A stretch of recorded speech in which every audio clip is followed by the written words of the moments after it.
د فائدې دپاره به تاسو ته هغه څه ذکر کو چې نن سبا ډېر تپوس کېږي او په هغې سره روژه نه ماتېږي. دا ډېره اهمه فایده ده د ټولو دپاره، حاضرین، اورېدونکي، لیدونکي. د دې شینو په باره کې ډېر تپوس کېږي او د دې خبرو په باره کې دا کمې چې به زه ذکر کوم، او دې سره روژه نه ماتېږي. د دلایلو په رڼا کې د روانو کارونو سره روژه نه ماتېږي. یوه،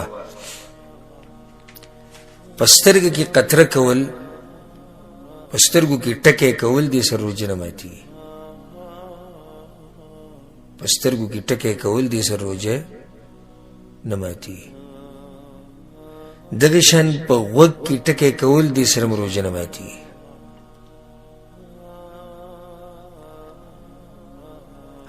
پوزې دې کې بیا د علماو اختلاف دی، ځان تې ساتل پکار دي. ولې؟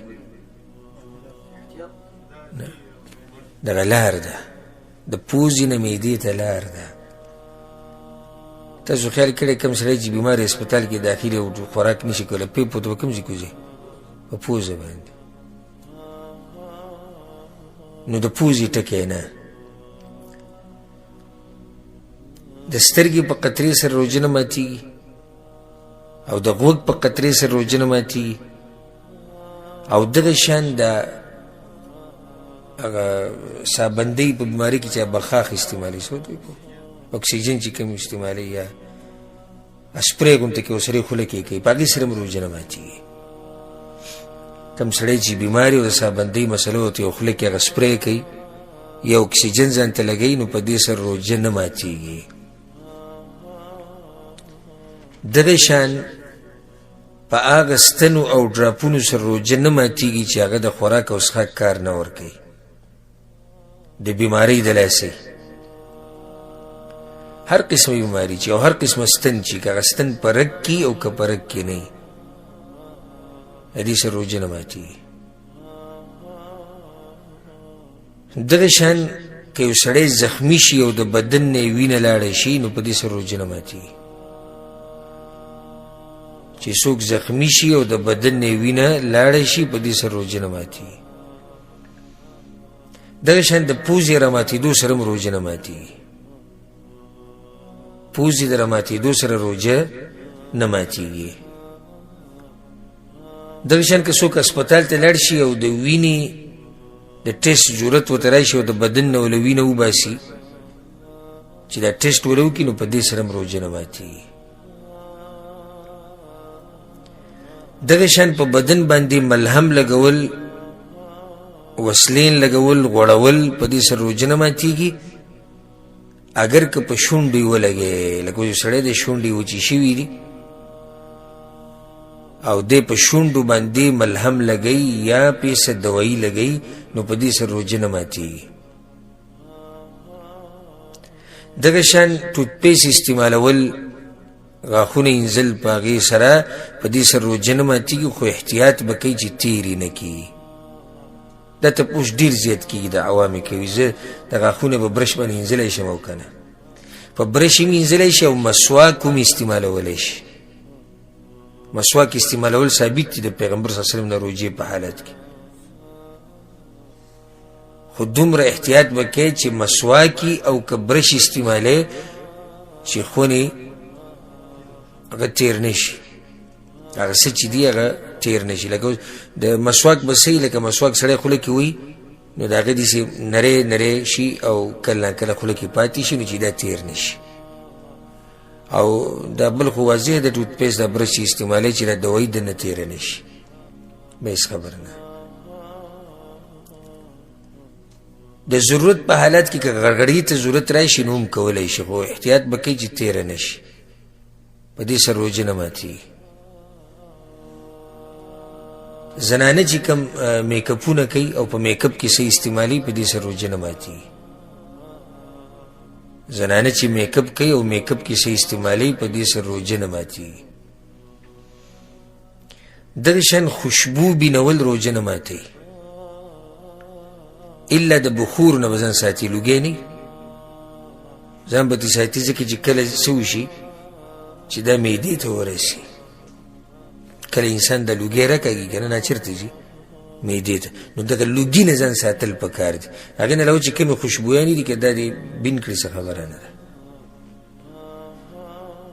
دغه شان په لاړو تېرولو سره روژه نه ماتېږي.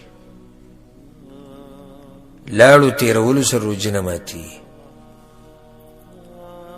او دغه شان بلغم او خراش کې تېرولو سره روژه نه ماتېږي چې کله خولې ته نه یې را رسېدلی.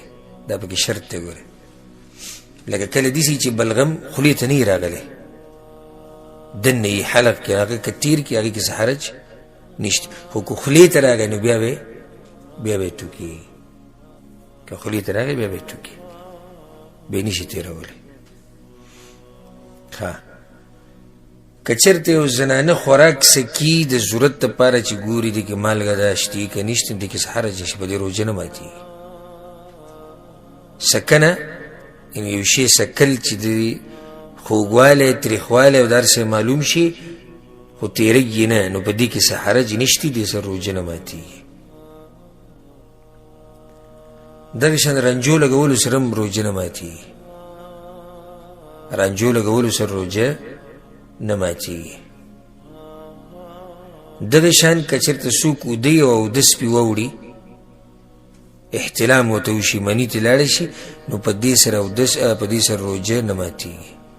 عفوا اودس نه، په دې سره روژه نه ماتېږي. یو سړی دی اوده دی، د ورځې اوده شوی دی، د روژې نیولې ده، اوده دی او په خوب کې ورته احتلام وشو او مني ته لاړه، نو روژه نه ماتېږي. چې راپاسې غسل دې وکړي.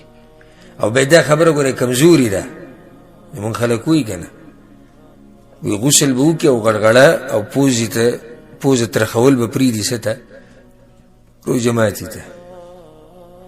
دا بعض به ویني که نه څنګه چې داسې کجوره وخوري ورمنډه کړي به دې عوام بیا لکه څه کې غړغړه را پاتې شوې.